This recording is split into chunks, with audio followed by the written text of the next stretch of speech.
Hello guys, welcome to my YouTube channel. Here today I'm with my coach that we are working together for approximately 2 years now. Today we decided that we're gonna film a podcast where we're going to answer on basically the questions that we got on the story Q&As on our Instagram. So before we start, I would like you to introduce my coach. So Sven, I will leave you like a few minutes, so introduce yourself on short. Well, first of all, I want to thank Gregor for inviting me to his podcast. Some of you already might know me from his Instagram. For ones who don't know me, my name is Sven. I'm from Croatia. I'm 26 years old.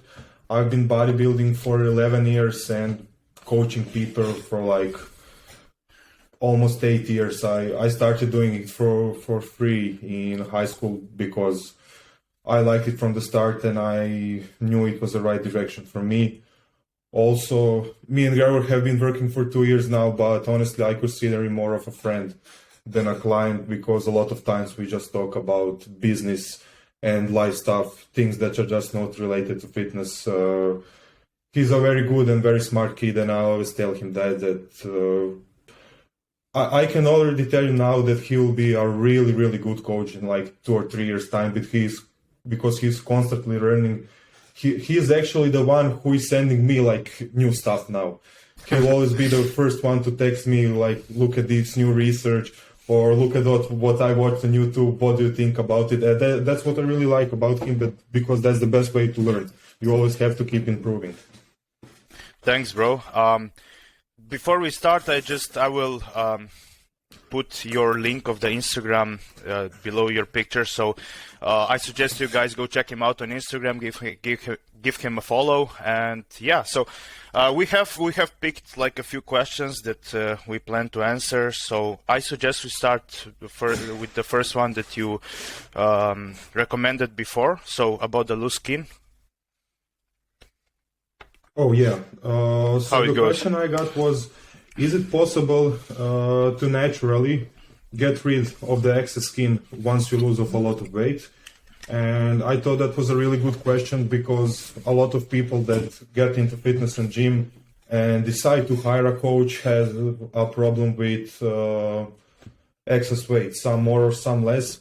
But in cases where people are really overweight, when they have 20 to 30 kilos to lose, once they lose that weight, they are left with a lot of loose skin, especially in the lower back and abdominal area. So the guy that asked question has the same problem, and he's wondering if he can get rid of it naturally.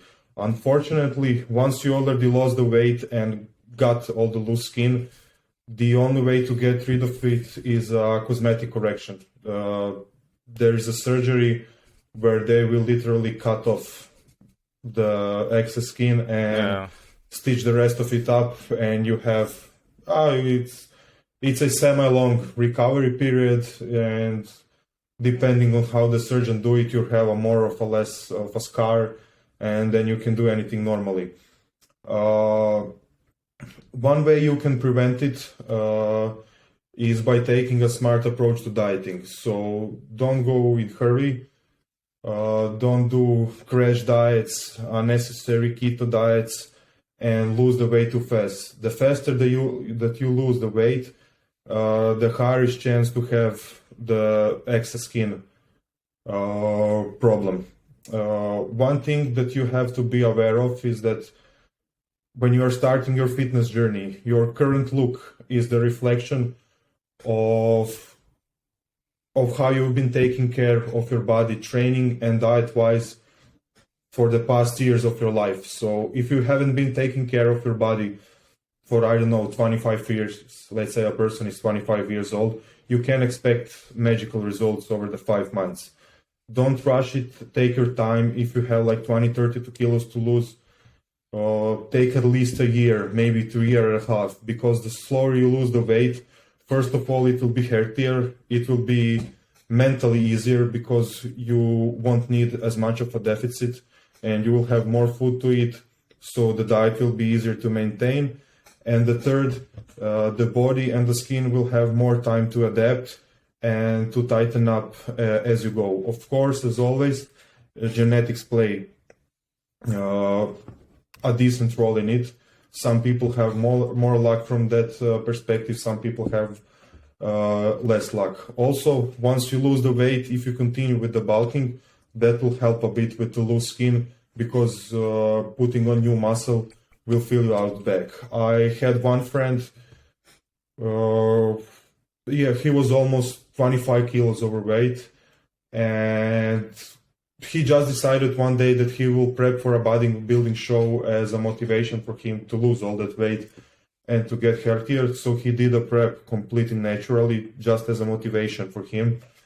And he actually lost all the 25 kilos, and I think he even more, almost 30 kilos in 4 months. And he was pretty decently conditioned. He was like 90% ready for the show. But because of the fast tempo of his weight loss, he was left with a lot of loose skin. It literally looked like when people are wearing the oversized t-shirts. The skin around his belly and lower back were just hanging down there. But then he fell in love with bodybuilding, started running, took smarter approach for his future diets and bulking. And as he put on more muscle and dieted slowly in the future, the skin slowly tightened up. You can still see a little bit of the loose skin, but it's nowhere near as bad. And it's nowhere near as bad when he first lost the weight. Mm-hmm. Do you maybe know how much does the surgery cost if you go to remove the skin? For that particular surgery, no, but yeah. I don't think that much people will be able to get it done. Yeah, of course. In hospitals, over just regular insurance, you'll probably have to do it. You need to pay yourself, yeah. In private hospitals. So, like, I would guess that it's at least like 15,000 to 2,000 euros. Okay. Oh no, okay, no, 15,000 or yeah. 2,000 euros. Sorry. Yeah, so similar because to Guy. Most procedures like that in private. Most procedures like that, which are cosmetic corrections on the body, are around that price cap, 2,000 to 3,000 euros. So I guess it would be the same. It sounds really simple. Most of those procedures sounds really simple. I watched some stuff about it with my girlfriend, but in the real life they are nowhere near as simple as they sound, and that's why they cost that much. Mm-hmm. Okay, so I suggest we move on to the next question. I will pick the one that time. So, tell something about pre-bed meal, what foods to choose, how much time before bed, and so on. So I would say that, like, before sleep, you should focus on having slow digesting protein source. So probably it's not ideal if you drink like a whey protein, just like before going to bed, because we know that whey protein is pretty fast absorbing, so it won't provide like the activation of the muscle protein synthesis throughout the whole night. Therefore, you want to rather pick something that is like more slow digesting, like for example meat protein. Like you can eat beef, you can eat chicken, like pretty much any kind of meat, or you can pick some casein protein, like for example yogurts, or like I really like the skyr yogurt because it's higher in protein, or some curds, for example. Or if you don't like to eat before bed, you can just like maybe pick like if you would prefer to drink something instead of eat, then maybe you can do like a smoothie with casein powder, but just don't like go with whey, because whey it's definitely not the most optimal protein choice for before sleep. And then moving on to fats and carbs, like I think that like pre-bed meal should include some healthy fats. So like you can eat eggs, you can eat meat, you can eat curd or something like that, just so you get some fats and protein.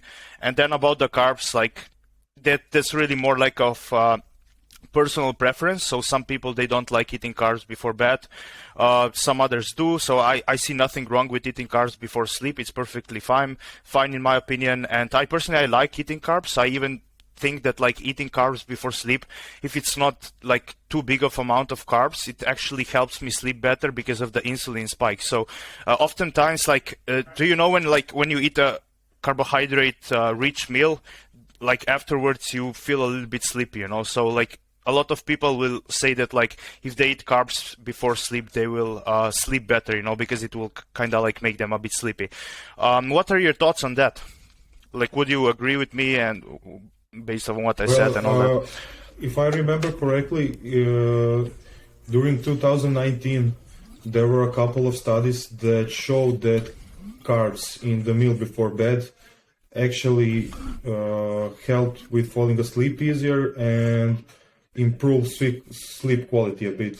I think that main concern for the people when they're asking about a pre-bed meal is carbohydrates, because there is a lot of myths online that if you eat carbs after 6 p.m. or if you eat them before bed, that they automatically get stored as fat, which is not true. We all know that by now. It all comes down to calorie deficit and calorie surplus. If you're in calorie deficit and eat carbohydrate before before sleep or in your last meal, you will still lose weight. So as you said, there is nothing wrong with eating that. It also depends on how much carbohydrates a person is consuming in a day. If somebody has to be on low carb to diet down like 150 grams of carbs, he'll probably have most of those carbs earlier in the day, some for breakfast, some pre and post training, and he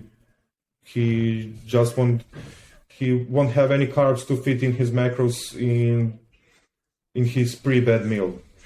So in that case, you won't eat carbs pre-bed, but it's not because they will make you fat, it's because you don't have enough macros. On the other hand, if you have 500 or 600 grams of carbs, it's practically impossible not to have carbs in the meal before bed, because where are you going to put them early in the day? So when it comes to carbs, it's nothing bad to have them in the last meal. Actually, I've noticed. Say what you wanted. You coached me, so when we were doing prep, like you probably saw that like I actually like to have carbs in the pre-bed meal. So I actually prefer to like go without carbs for first meal of the day and then like save them for the last meal, because that's also fine. Yeah, because kind of like when I wake up in the morning, I don't have like, my biggest appetite actually is like towards the evening. So when I wake up, I actually feel very good fasted, or if I'm just doing like on carbs, on fats and protein, I feel mentally very clear and all that. And then I like having like carbs more like later in the day. So I don't really think it's that important where you place your carbs. Well, probably if you're like on small amounts of carbs, it's good to like put them around your workout where you need them the most, but like it doesn't play that much of a role. And if you have some more carbs, you can definitely feed them in your last meal of the day. And there is another thing that I want to comment about the pre-bed meal, and that is that like just go based on your digestion. So the thing you don't want to do right before you go sleep is wreck your digestion. So definitely don't eat something that is not going well with your digestion, or don't eat too much. So don't do something that will negatively affect your sleep. So I would say like eat a balanced meal with slow digesting protein and some carbs and fats if you want before sleep, but like go with something that you digest easily, so it doesn't like negatively impact your sleep. How much time before bed though? I would say like, I don't know, probably like I sometimes eat like right before bed and it doesn't affect me at all, like no problems. But like some people, if they eat like right before bed, they have trouble sleeping. So I don't know, like I would say like either right before bed up to like 2 hours before bed. Like what's your comment on that?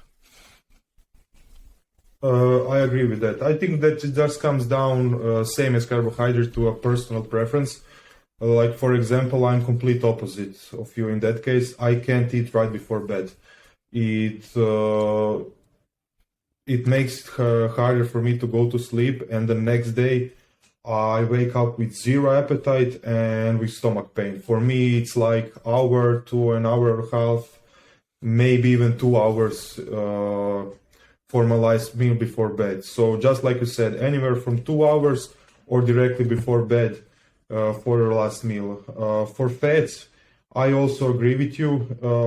The only thing like I like don't agree is slow digesting protein. I don't think that, I have nothing against it, but I don't think they're necessary. I personally on myself and with my clients, haven't noticed any difference in recovery, body composition, or anything else with consuming chicken and whey that are considered like fast sources of protein, compared to slower sources of protein like casein, the skyr yogurt that you mentioned, or cottage cheese, and things like that. For almost first 6 years of me doing bodybuilding, I exclusively ate either cottage cheese or casein protein powder, or half of each for my last meal.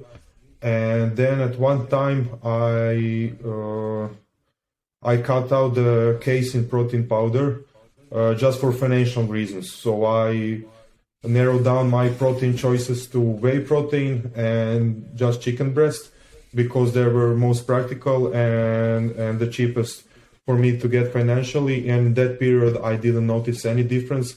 Then I started experimenting on other people and didn't notice any difference either. Because my theory in that is, even if you take casein or something else that is slower digesting, you still sleep for 8 hours, somewhere around that. It won't cover the whole 8 hours. And yeah, but going catabolic is not as easy as people think. So just because you are left 5 to 6 hours without that food, you are not going catabolic. I think that it's even beneficial, because your digestion gets a break in that period.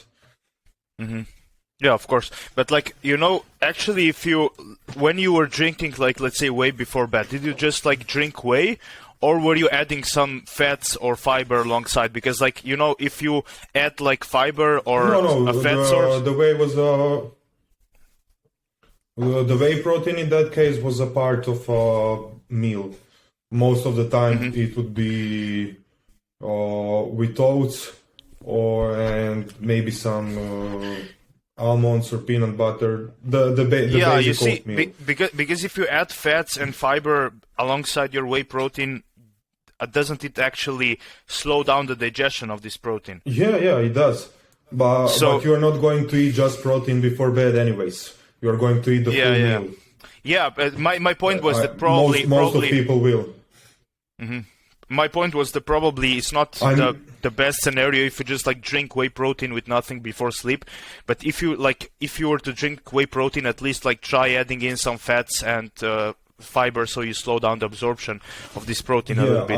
In that case, if the pre-bed meal was just protein, I think that in that case it would make a difference. If you took just whey protein or chicken breast, you would probably be hungry in the middle of the night. But I think that in 90% of cases, people will be having a full meal, not just a protein source before the bed.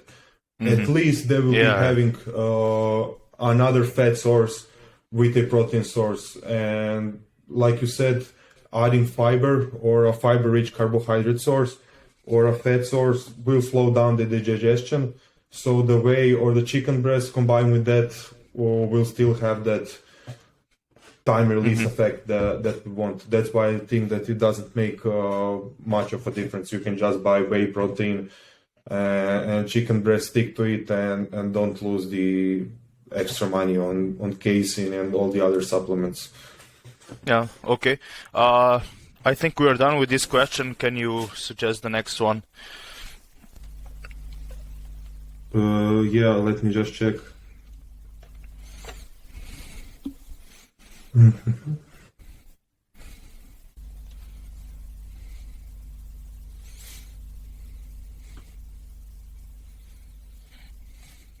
So this one is not the best, but it's something that a lot of people are still confused about.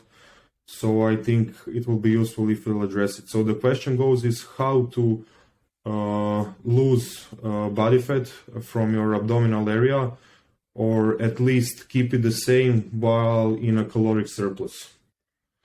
And that one probably comes from all the internet myths of detox teas, the scam fat burners, magical fastest cardios, and things like that. So once you're in a caloric surplus, you're not losing fat. Even on gear, you're just not losing fat. And you can't spot reduce body fat, so you can't, like, when you're in calorie deficit, like, choose where you will be burning the body fat. So you can't be like, okay, now I'm gonna burn body fat in my stomach, but I'm not gonna burn body fat in my ass. You know, it's like really genetically dependent. So like depending on where your body will pick fat first, there is where you burn it first. You know, you can just like choose, okay, I'm gonna burn it on this place but not on this place. So yeah, you can't spot reduce body fat, even though I've heard that like there are some drugs that can actually do that, but like naturally or just like with regular drugs that we use, you can't achieve that. So and same goes for calorie surplus. When you're in calorie surplus, you probably will be gaining some body fat, and you can't like pick where this body fat will go and where it won't go. Do you have any more to comment? Yeah. Also, there is nothing wrong with getting body fat in a caloric surplus when you are bulking, as long as it's controlled and as long as you are tracking your progress and your progress is showing you that you are building more muscle than you are getting fat. Getting a little bit of fat while bulking and holding some water is just part of the game. I think that most people get it wrong because they look at pros who are first genetically way superior than us, and second, they are much bigger than us. When you are carrying like 115 to 120 kilos in contest shape, and when you are training for 10 plus years, you just have that much muscle, and those muscles are mature, and the same levels of body fat don't look the same on regular people like us. Like, I'll use Nick Walker as an example because I'm sure that most people watching this know who Nick Walker is. He goes up to 12% body fat, even 15% body fat, but his muscles are so dense and he has so much muscle mass that 12 to 15% body fat still looks really, really lean on him. While people who are just getting into the gym, if they're having 15% body fat, they might not even have any up definition. So it's just the difference between their genetics and insane muscle mass and muscle maturity. So that's a thing that you have to take in considerations, that the same level of body fat doesn't look same on different people. Yeah, makes sense.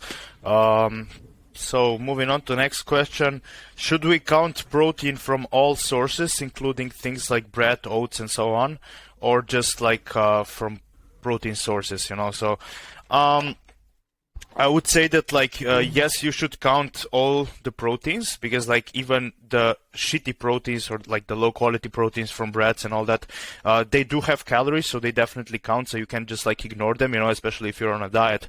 But you need to take in consideration that these are not high quality proteins, because they have poor amino acid profile. So the amino acid profile of the protein will determine how this protein is going to be used in the body. So definitely you can't like say, okay, these proteins from the bread are equal than proteins from the, let's say, whey protein or beef or something like that, you know.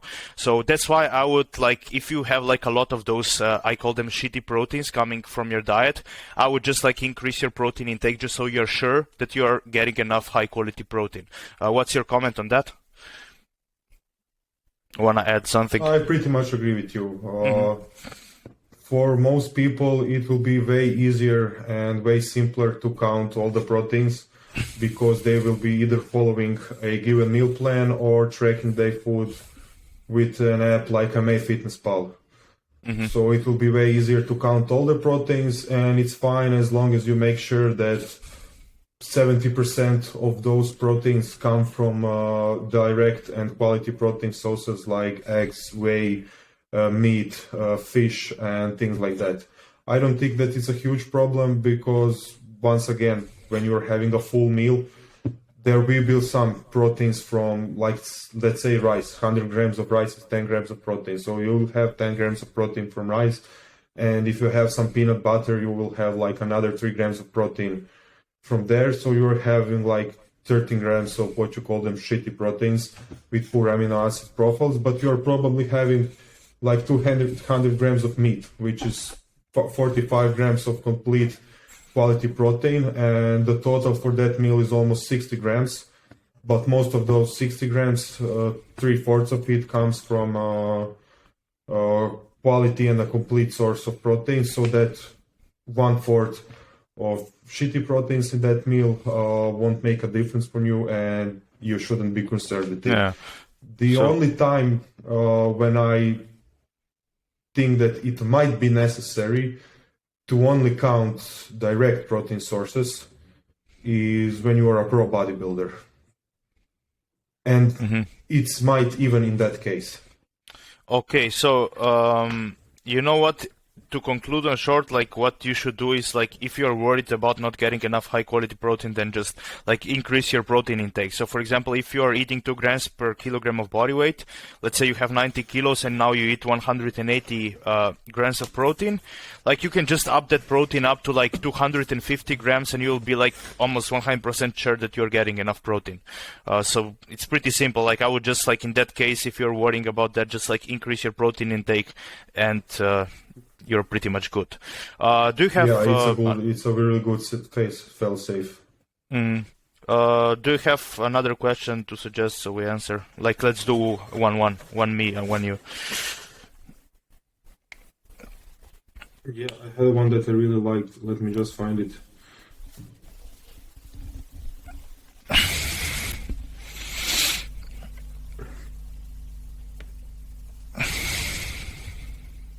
Oh yeah, it was a question on how to properly do a lean bulking period.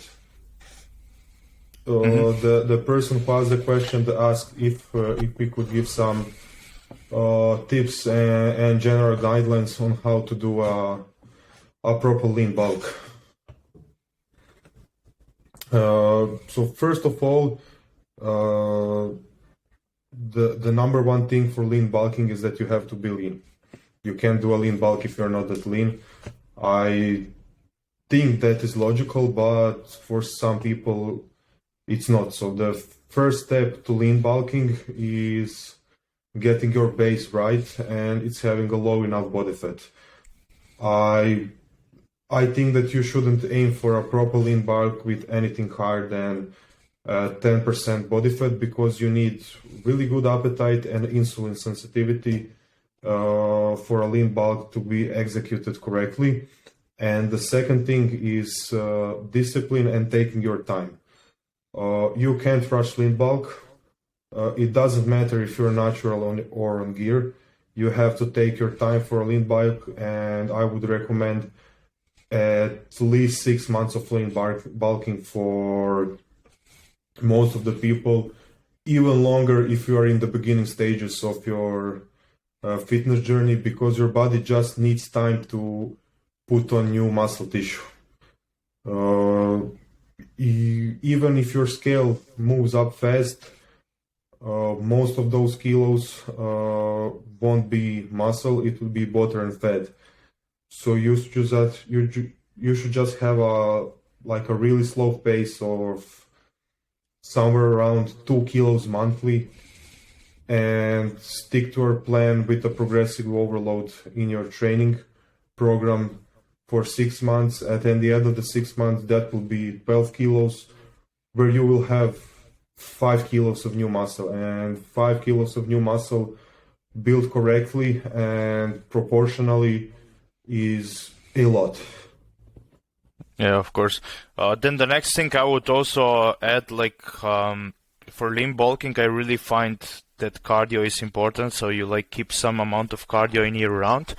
It will be like much easier for you to stay lean, in my opinion, because it will also like improve your insulin sensitivity, your digestion. We know that like cardio also like can play a role in increasing appetite.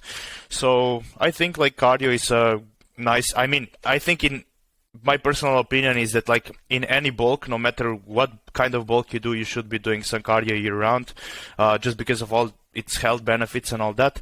But since we are talking about lean bulk, I think that like cardio is specifically like very important in that regard. So do you agree with that? Yeah, cardio is very, very useful tool. in general, but for lean bulking also. The only time when I wouldn't utilize lean bulking cardio as a tool for lean bulking, like some fasted cardio or some low intensity cardio on rest days, when a person has really fast metabolism and can't afford to have any extra energy expenditure. But for most, I would say for 90% of the people, some type of cardio will be really good addition to their lean bulking program, not just for health benefits, but also for keeping their insulin sensitivity and appetite in check. Mm-hmm.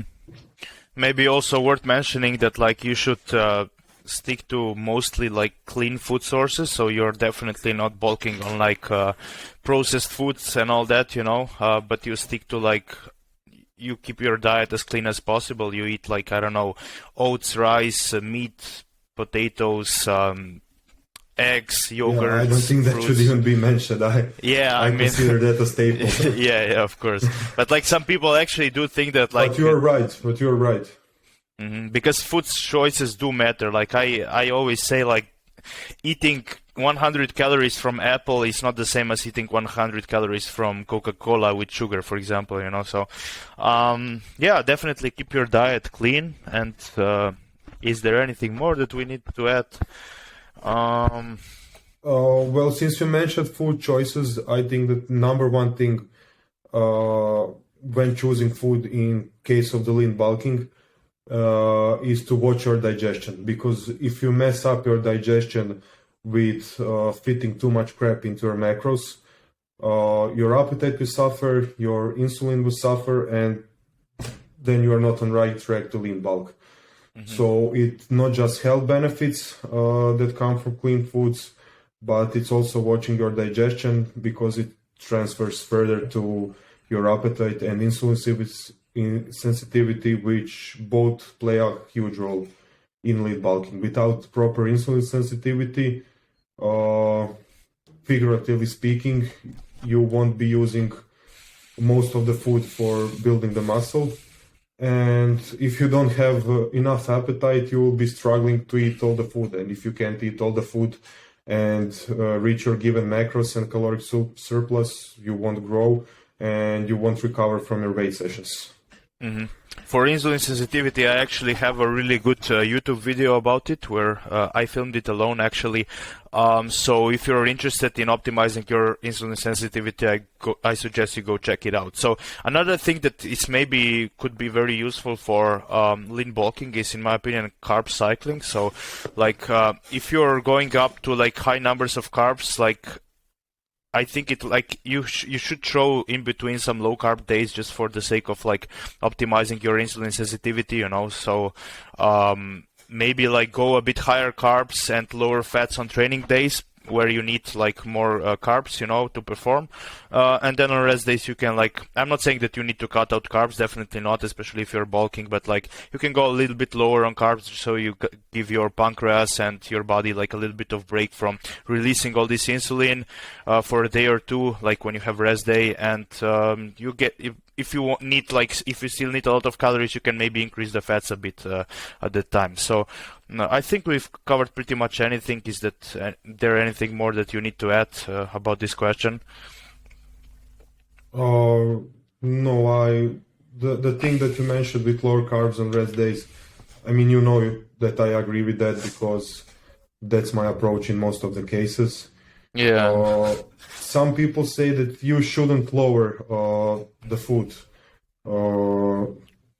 to be precise, the carbohydrates on rest days, because you are still recovering on rest days. Yeah, but you can increase the fats. But you don't need that much of a surplus to recover either.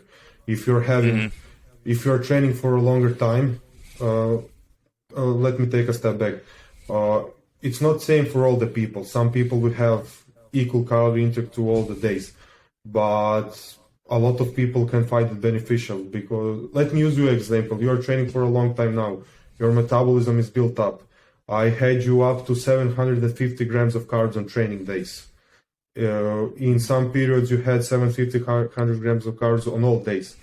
you don't need all the 750 carbs on rest days to recover. You had enough calories to recover, even when we gave you lower carbs like 350 or 500.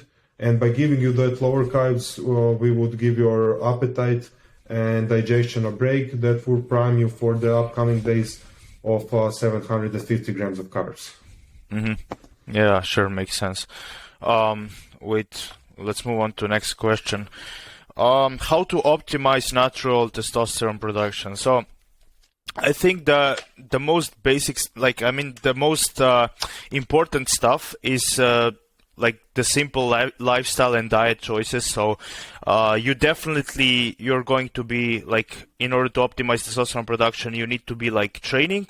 I suggest you to do like typical weight training, 4 or 5 training sessions weekly. Definitely make sure that you're recovering properly. Then like just how to say healthy lifestyle, it comes down to that. So you go sleep at proper hour, you get enough high quality sleep, because like sleep is very important for natural testosterone production. So if you're like not sleeping enough, if you're only sleeping like 4 hours per night, 5 hours, you're definitely not optimizing that. So make sure on getting like at least 7 hours of good sleep per night and work on that.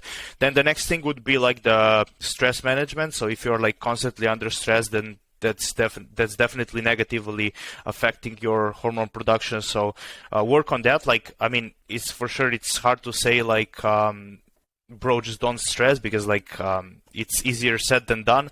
But you should definitely work on that, so you kind of like improve it over the time and address it, And then the other things would be like just not doing things that are lowering your natural testosterone production, which would be, for example, drinking alcohol, like using all those drugs, and like poor dietary choices that are like destroying your natural test production. Like you shouldn't be eating junk food and like any processed food at all, but you should mostly be eating like a clean diet. You should include enough fats and cholesterol, like healthy fats I'm talking. That's very important, because they play a role in testosterone production. And is there anything more to add?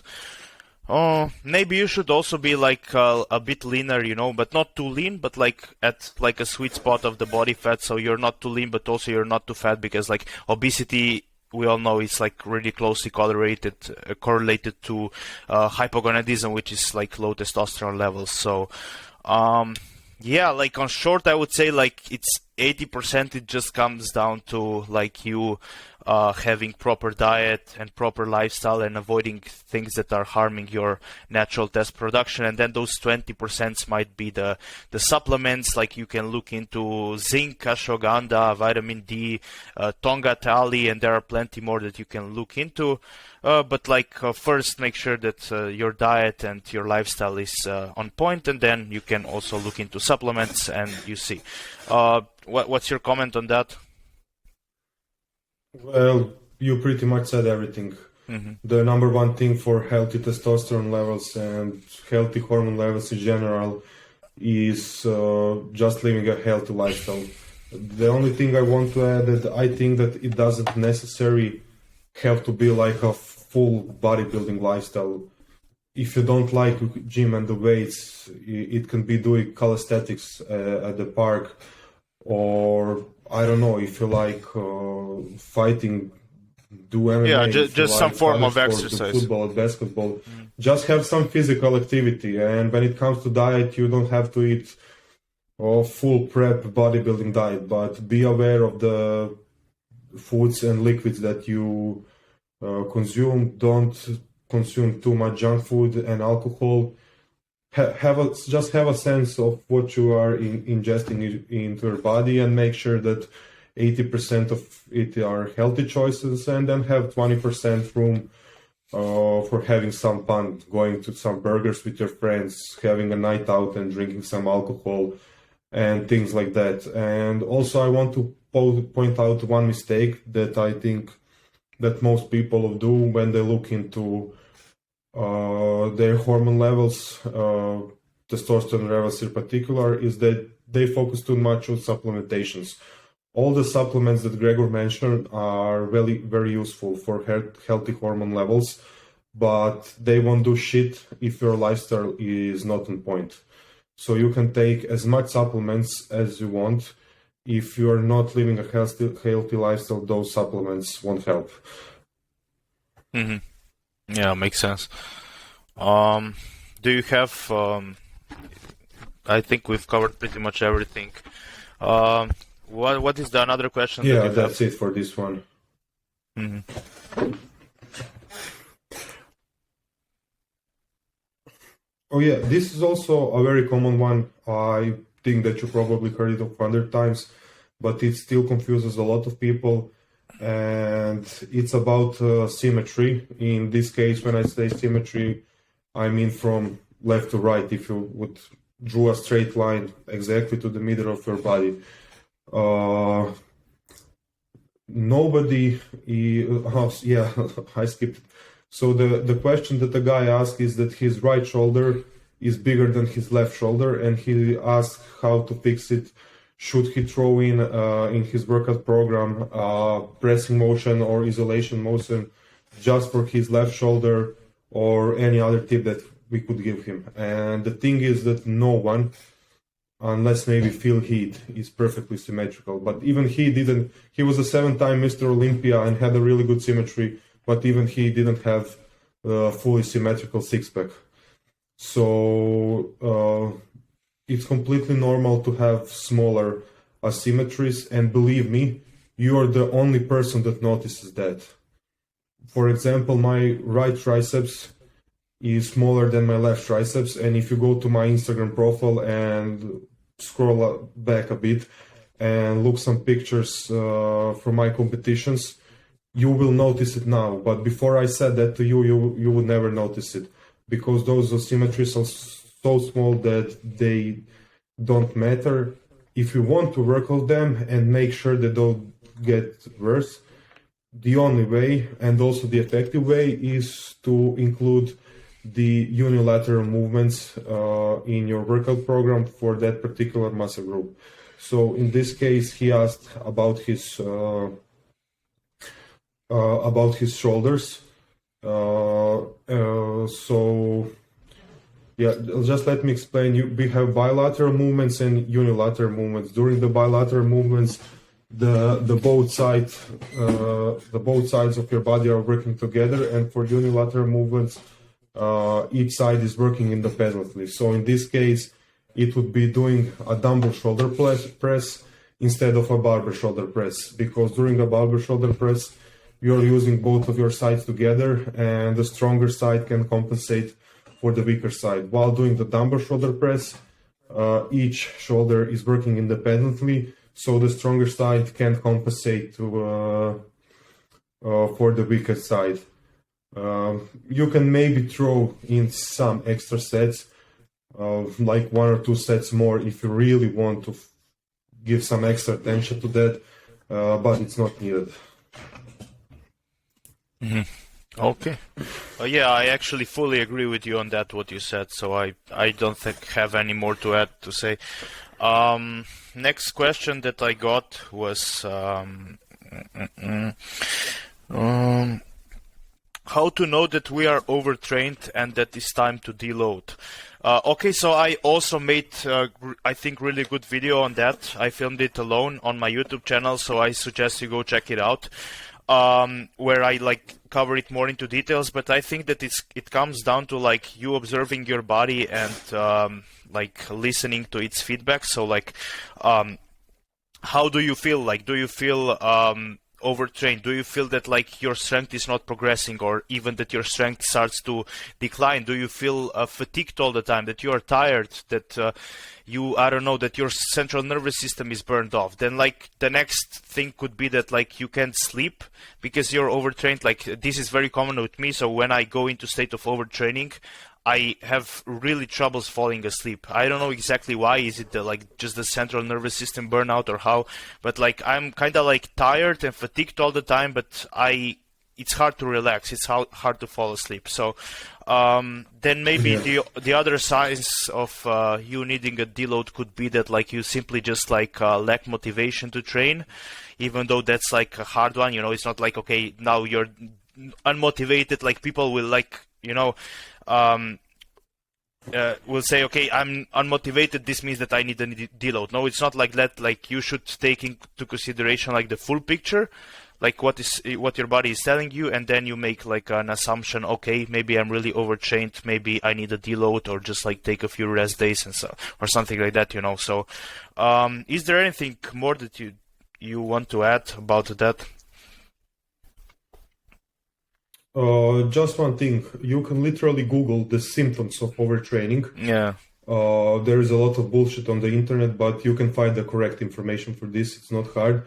There is a list. I think there is 7 or 8 symptoms in total. Most of the things that Gregor mentioned here.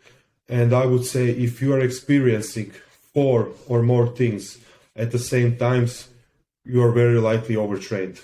But the most common things for overtraining are insomnia, so it's harder for you to fall asleep and your sleep quality is suffering. The lack of motivation, I think that correct term is lethargy, because you won't be just unmotivated for a training sessions. You will generally throughout the day feel less motivated and energized to do anything. And the third one for our training when it comes to bodybuilding would be the plateauing in performance or even declining in performance.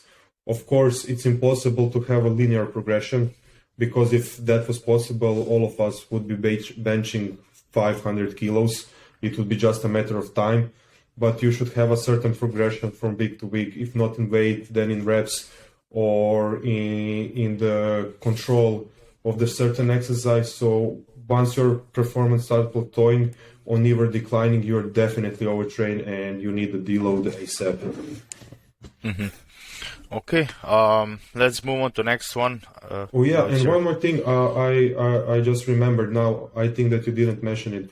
For some people, appetite also goes right. Their appetite just crashes when they're overtrained. It basically becomes impossible for them to eat. I also noticed that when I program my workouts, I kind of like having fixed deloads, like either every 8th week or 10th week. When I get near, like last week or two, like last 10 days before my deload, it becomes harder to eat all the food I have. Mm-hmm. Okay, let's move on to the next one. Let's see what I got. I think we answered 2-3 more, and I think we're fine because we're almost at like 1 hour. Oh yeah, here's a good one. So one of my followers is interested if you have any competition plans in the near future. I don't know if you talked about it on your profile, but probably a lot of people are interested in your competition plans. Yeah, so like I talked with you, like for now, competitions are not my main goal, so I put on the first place right now like how I feel in my own skin and all that, and like my business, so that's right now it's a priority, but I didn't say that like I won't compete anymore, so I definitely have a wish to do it, and I have plans to compete in the future, but it's just not like my priority right now. I'm not just like working out and all that just for the sake of competing, because I kind of like I like doing all of that for myself. I like looking good in my skin. I like feeling good in my skin. I like that I'm like ready to do a photo shoot, to take my shirt off and all that, I like being healthy, functional machine. I don't just like living for the sake of competitions and like preparing all year just for that one competition at the end of the year. So it's like more of a lifestyle to me. So like, yes, I will compete. I love competing, but that is not like my priority right now. So it's just like a side thing, Yeah, I completely agree with you. I mean, you already know that because we talked about it. I will just expand a little bit of it to kind of send a message to younger guys who are maybe just starting. Competing is great. It can be a lot of fun. It should definitely be a part of your career because it will help you build your career, your following on your social medias, and also you will learn a lot through the process. But don't let it consume you, because unfortunately in our sport competing doesn't pay your bills, and I'm not saying that money is everything, but you need a certain amount of money to have quality life and to enjoy the things you like. So don't let the competing consume you, and don't neglect the business side of your career, because when you're playing football, if you're a good football player, you're getting paid to play football. The guy who's warming up bench in a second league is probably paid more than a guy who wins Mr. Olympia and is number one in the world in our sport. It's bodybuilding. In bodybuilding, it's not like that. You literally have to be like top 10 in the world and compete regularly to make decent money. It's not even that great of money from competing. So you have to make sure that you build business side of your career too, alongside with your personal progress and competing, to have a future in this industry and to have quality private life alongside of it. Mm-hmm. And also it's about the health, nowadays so many guys are like, they have in their minds, okay, I want to be Mr. Olympia, and they would go like balls through the walls, like they would go with their head through the wall, doing everything possible in order to achieve that, and like oftentimes that requires like a lot of abuse, so they would like do like really stupid stuff with the drugs, and they would take like 30 different drugs and fuck their health up just for the sake of like stepping on stage. So my message here is that like living a long healthy life is more important for me than like stepping on that stage and getting that medal. That is not like you said, it's not even like you don't even get that paid for that much. You're just like sacrificing your health for the sake of getting on stage and like getting the medal or the trophy, So, yeah, I mean, definitely bodybuilding is a great sport, and I think that like it can be done smartly, and you can do things in a way that you can compete and all that and still be very healthy, no problem even if you're using steroids. But like, don't let it consume you. Don't let it. Don't be like fucking up your health just for the sake of like putting on a little bit more muscle. Like, rather be like third or fourth, if that means, but like don't simply like stay healthy, do things smartly. So yeah, is there anything more that you need to add? Well, I'm really glad that you mentioned the health aspect, because that's also one thing that's really important if you're going to do this. Yeah. If you're looking at competing or already competing, 95% you're taking gear. There is no healthy way to take gear, but there is definitely a stupid way to take it and to ruin your health pretty quickly and have permanent damage from it. And then there is a smart way where you will mitigate most of the side effects and damage. So if you are going to do it, like Gregor said, do it smart, don't rush it, and also be aware of your genetics. Not all of us can be open pro bodybuilders. Thank God we have a lot of categories now, especially on amateur level. We have like 6 to 7 men's categories and another 5 to 6 of women's categories. And even on the pro level, you still have classic physique and men's physique. There is no shame in doing any of those categories if you're not meant to be a 212 on open pro bodybuilder, because some people just not. When I was competing actively back in 2017, 18 and 19, I truly believe that I will be an open bodybuilder and like top 5 on Mr. Olympia. Because I wasn't aware of my genetics. Once I got a bit older, looked at some things from a different perspective, I realized that at my height, and also I was born with a fatty liver.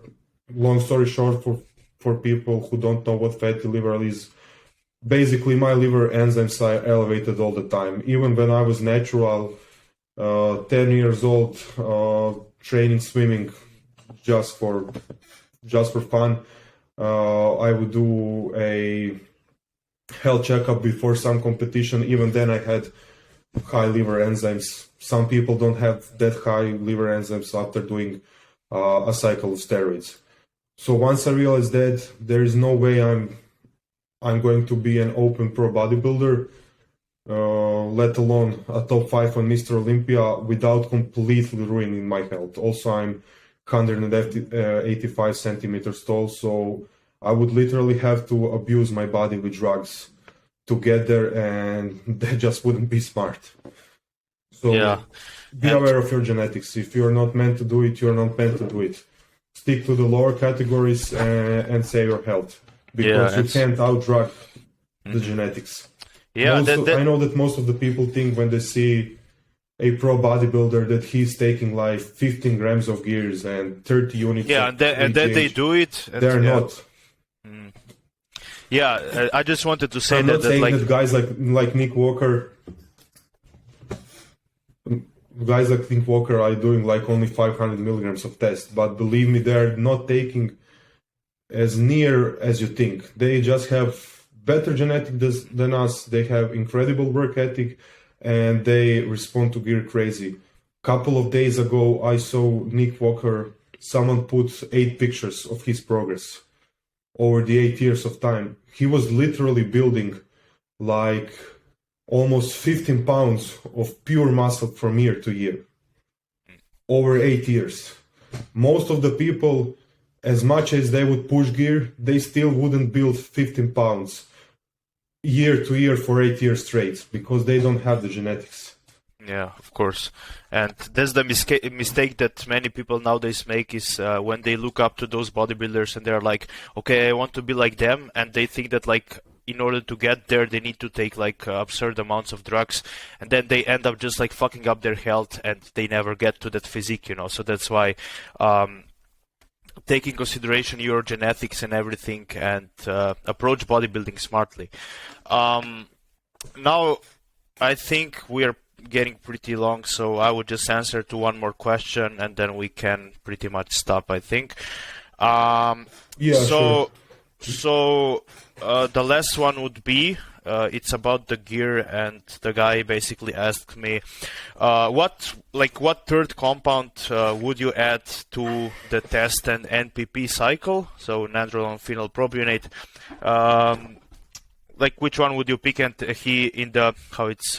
basically at the end he said that it's the bulking cycle. So I got very, very similar question on my Q&As 2 days ago, but it was like what would be the third compound to add to test and trend cycle. Now he's just asking about what to add to test and NPP cycle. So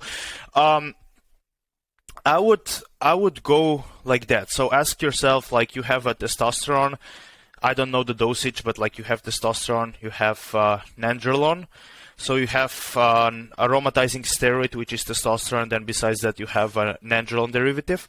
So you definitely don't want to add into the mix another aromatizing steroid or another 19-OR. So you don't add anything that aromatizes, like for example D-bol or ment, or I don't know, like any steroid that could potentiate the aromatization. Even you don't want to add tren, because like we know that like pairing test and nandrolone together, nandrolone will potentiate the aromatization of testosterone into estrogen, so therefore you will like spike your estrogen even more. And if you add in a third aromatizing compound or even 19-OR compound, you will potentiate aromatization even more, to the degree that you will almost certainly need an aromatase inhibitor, if not a higher dose of aromatase inhibitor.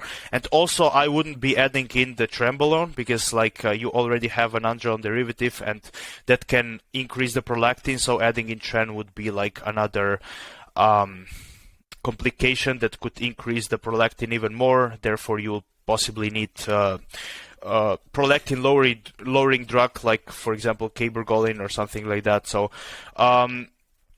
My answer here would be that you should add in as a third compound a DHT derivative. So if I need to pick, like, if I need to suggest one, I would say you go either with primobolan or with anavar, considering it's a bulking cycle. So I wouldn't go personally with mastron, just because we know that mastron it's not that anabolic. In all the studies, I think that primobolan shows more anabolism than mastron. So I would pick either primo or anavar. What is your comment on that? Like, anything more that you need to add?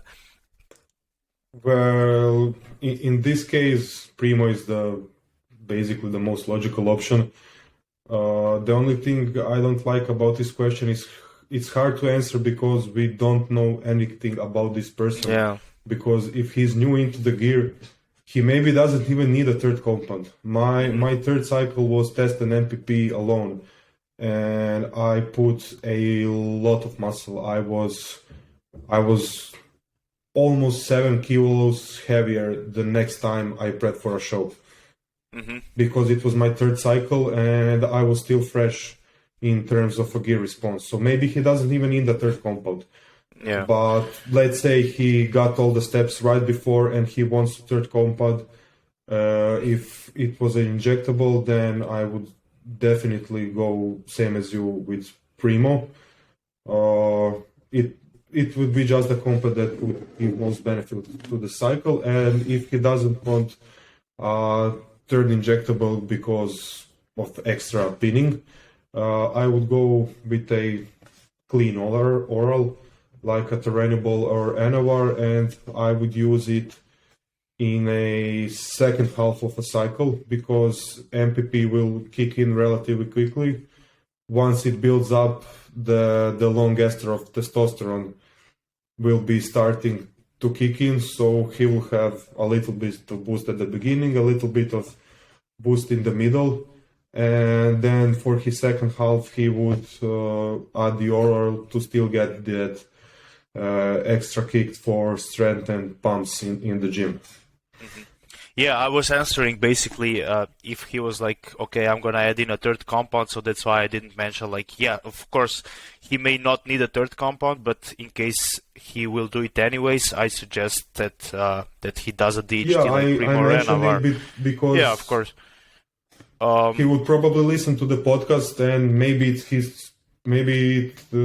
his third or maybe even just a second cycle. And yeah, of course. Yeah. Now he knows that it needs a third compound. So in case you're listening, if you're on the third or second cycle, you can do just some test and MPP. And if you're training and diet are right, trust me, you will be fine and more satisfied with the amount of muscle you will build. Or you know what you can actually do, like, for example, I would go, like, you can try doing just like testosterone and MPP, and if you're having too much problems with aromatization to a point that you need to be deploying a lot of aromatase inhibitors, you can just like lower the dosages of test or MPP or both and add in a primobolan, which will kind of like have a little bit of anti-aromatization activity. So it will lower your estrogen, it will lower your overall like water retention that is coming from estrogen, and then possibly also your blood pressure and all that. So yeah, like that would be also a good idea. Like you can maybe try just test an NPP, and then if there is a need for a third compound, you add in like something like Primo or Anavar. So yeah, I think that's pretty much it for today's podcast. We are at 1 hour and 3 minutes. Bro, thank you for being on my podcast. I hope we'll do some more content together.